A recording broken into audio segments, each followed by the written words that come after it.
जय श्री कृष्ण आप सभी को। तो आज की वीडियो मेरी है भक्ति से रिलेटेड। भक्ति क्या है? भक्ति देखो, हर किसी का देखने का नज़रिया भक्ति को अलग अलग है। मेरा भी कुछ नज़रिया है जो मैं आपके साथ शेयर कर रही हूँ, ठीक है। तो अगर आपको सही लगे तो आप इसको फॉलो करना, अगर नहीं लगे तो आप कोई नहीं, आप छोड़ देना, ठीक है। लेकिन कमेंट करके ज़रूर बताना कि मेरे विचार कैसे हैं भक्ति से रिलेटिव। तो मैं कहती हूँ कि भक्ति जो है ना, भक्ति होती है निस्वार्थ भाव से, ठीक है। इसमें किसी का स्वार्थ नहीं होना चाहिए कि मैं पूजा कर रही हूँ, मैं लड्डू गोपाल जी की सेवा कर रही हूँ, या मैं ये कर रही हूँ तो मेरे पास ये होना चाहिए, या मेरे पास घर होना चाहिए, या फिर मेरे पास बेटा होना चाहिए, मेरे पास बंगला होना चाहिए। देखो, भक्ति अगर तुम किसी के लिए आशा से करते हो ना, तो वो भक्ति नहीं है, उसको भक्ति नहीं कहते हैं। भक्ति होती है निस्वार्थ भाव से।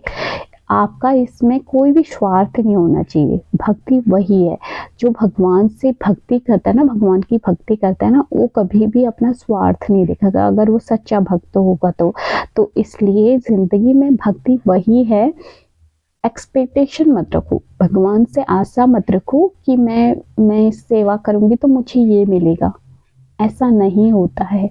देखो, जिस दिन भगवान देने वाला होगा ना, वो जरूर देगा, वो देता भी है। अगर आपकी लाइफ है, आपकी लाइफ में उतार चढ़ाव आते हैं, हर इंसान की लाइफ में उतार चढ़ाव आते हैं। किसकी लाइफ में उतार चढ़ाव नहीं आते? हर एक इंसान की लाइफ, ये जिंदगी है, इसमें उतार चढ़ाव आते हैं, हर एक इंसान की लाइफ में आते हैं। तो देखो, उतार चढ़ाव में घबराना कभी नहीं चाहिए। किसी के ऊपर कोई दुख आ रहा है तो कभी घबराना नहीं चाहिए, क्योंकि पता है भगवान दुख भी दे रहा है ना, वो अगर वो दुख भी दे रहा है ना, तो वो सुख भी देगा। एक टाइम होता है इंसान का दुख का, एक टाइम होता है सुख का। लाइफ में उतार चढ़ाव, सुख दुख जो है ये आते जाते रहते हैं। तो लाइफ में कभी भी दुख आए ना, तो इंसान को घबराना नहीं चाहिए, और भगवान पर आस्था और विश्वास अपना बनाए रखना चाहिए। पूजा पाठ करनी चाहिए। और भगवान, देखो कुछ लोग होते हैं ना कि चलो आज अभी हम कान्हा जी की पूजा करते हैं, और कान्हा जी की पूजा करी, 6 महीने करी, कोई रिजल्ट नहीं मिला, घर में कुछ अच्छा नहीं हुआ, तो वो सोचते हैं नहीं चलो अब हमें दूसरे भगवान, कहते हैं भोले बाबा की पूजा करते हैं। भोले बाबा की पूजा करने से भोले बाबा जल्दी प्रसन्न होते हैं, तो हमें उनकी पूजा करनी चाहिए, उनकी पूजा अर्चना करनी चाहिए। तो ऐसे कभी भी, पता है, ऐसे थोड़ा कभी सुख की प्राप्ति होती है। भगवान चाहे तुम किसी की भी पूजा करो ना, सच्चे दिल से करो, शिद्दत से करो, भगवान आपको उसका फल जरूर देंगे। और कभी भी आपके दिल में ना किसी के प्रति छल कपट द्वेष की भावना नहीं होनी चाहिए। भगवान क्या है? भगवान हमारी अंतर आत्मा, हमारी आत्मा को पहचानते हैं। जिसके दिल में भगवान बसते हैं ना, वो हर किसी से नम्रता से बात करता है। ये बात हमेशा याद रखना। जो इंसान के अंदर, जिसको भगवान पे आस्था होगी ना, उसका दिल हमेशा नम्रता से भरा होगा। वो किसी से कभी भी ऊंची आवाज में बात नहीं करेगा, कभी भी नहीं करेगा, चाहे वो कोई भी इंसान है। कभी भी किसी के साथ ऊंची आवाज में बात नहीं करेगा, क्योंकि उसके दिल में भगवान बसते हैं, भगवान का वास है उसके दिल में। और अगर आपको कोई गाली भी देता है ना, कोई कुछ भी बोलता है, तो वहां पर ना चुप रहना चाहिए। देखो, वो गाली दे रहा है ना, तो वो उसकी सोच वैसी ही है। अगर कोई तुम्हें गाली दे रहा है ना, तो समझ लो कि वो उसकी सोच है, उसकी सोच वैसी ही है। लेकिन अगर पलट के आप भी उसे गाली दे रही हो ना, तो वो गलत है। तो आप में और उसमें कोई अंतर नहीं रह जाएगा। इसलिए कहते हैं ना संस्कार, कहते हैं ना संस्कार। तो संस्कार जो है इंसान को घर से ही मिलते हैं, चाहे वो कोई भी इंसान है। हमारे बच्चे हैं, कल को हमारे बच्चे बड़े होंगे, तो हम उनको कैसे संस्कार दे रहे हैं?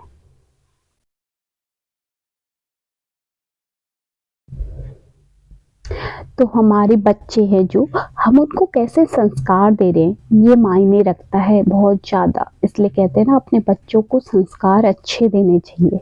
देखो, उनकी लाइफ है, बहुत लंबी लाइफ है उनकी, तो उनको ज़िंदगी में कभी कोई प्रॉब्लमों का सामना ना करना पड़े, उनको अच्छे संस्कार देना माँ बाप का फ़र्ज है। तो इसलिए हमें अपने बच्चों को अच्छे संस्कार देने चाहिए। और कुछ लोग होते हैं ना, कहते हैं कि मैंने तो बहुत पूजा पाठ करी थी, मैंने तो बहुत मेहनत करी थी, लेकिन मेरे को ये इसका फल नहीं मिला। कहते हैं ना, बहुत सारे लोगों के मुँह से मैंने ऐसी बातें भी सुनी हैं, जो लोग कहते हैं कि यार मैंने तो बहुत मेहनत करी थी इस चीज़ के लिए और मेरा तो रिज़ल्ट ही अच्छा नहीं आया, मैं तो पास ही नहीं हुआ, शायद ये मेरे नसीब में ही नहीं था। देखो, ऐसा कुछ नहीं होता है, नसीब बनाने पे बन जाता है। अगर मेहनत सच्ची है ना, तो वो कभी ना कभी रंग ज़रूर लाती है। या ये मत सोचो कि वो मेरे नसीब में ही नहीं था। अगर वो हमें नहीं मिला ना, तो समझ लो कि कहीं ना कहीं उसके लिए हम ही ज़िम्मेदार हैं। हमसे कोई ना कोई ऐसी गलती हुई है जिसकी वजह से वो आज हमें नहीं प्राप्त हुआ। इसलिए भगवान को कभी नहीं कोसना चाहिए किसी भी चीज़ के लिए। अगर आपको पास ऊपर दुख भी आया ना, कोई भी बहुत बड़ा दुख भी अगर आपके ऊपर आया है ना, तो उसके लिए भगवान को कभी नहीं कोसना चाहिए। हाय, मैं तो इनकी इतनी पूजा करती थी, मैं तो भगवान को इतना मानती थी, भगवान आपने मेरे साथ ऐसा क्यों किया। बोलते हैं ना, मैं तो पूजा नहीं करूँगी, कितने लोग ऐसा भी बोलने वाले होते हैं। तो देखो,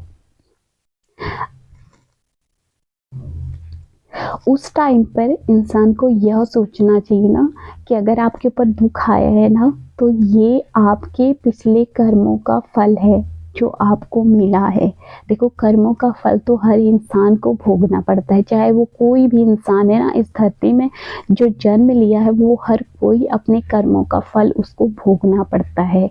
उसके पिछले जन्म के, उसके इस जन्म के सारे कर्मों का फल उसको भोगना पड़ता है। तो भगवान के सामने ये कभी नहीं कहना चाहिए कि भगवान मुझे आपने इतना दुख दिया। भगवान कभी किसी को दुख नहीं देते हैं। भगवान अपने भक्त को क्या कभी कोई दुख दे सकते हैं? भगवान अपने भक्त को कभी दुख नहीं देते हैं। हाँ, लेकिन दुख अगर आपकी ज़िंदगी में आया है ना, तो भगवान उससे लड़ने की क्षमता भी आपको देंगे।